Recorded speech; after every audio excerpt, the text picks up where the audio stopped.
Жалал Абад областында, Ош областында, Баткен областында ушул айылдар кандай жайгашкан?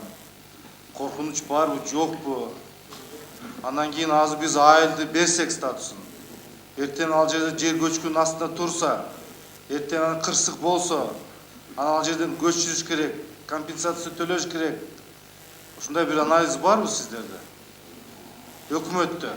Сиз туура айтып атасыз. Бизде мына 5 Нарын областында 5 айыл болсо, ошонун 4 айылында эч кандай коопсуздук жок да.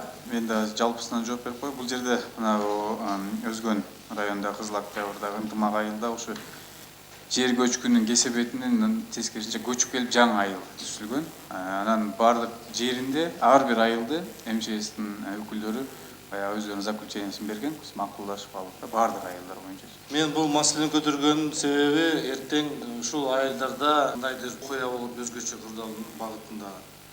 Кийин анан сиздер баарыңыздар ушул боюнча жооп бересиңер. Өзгөчө кырдаал министрлиги жооп берет, аким, айыл өкмөт, губернатор бар ушул боюнча жооп берет да.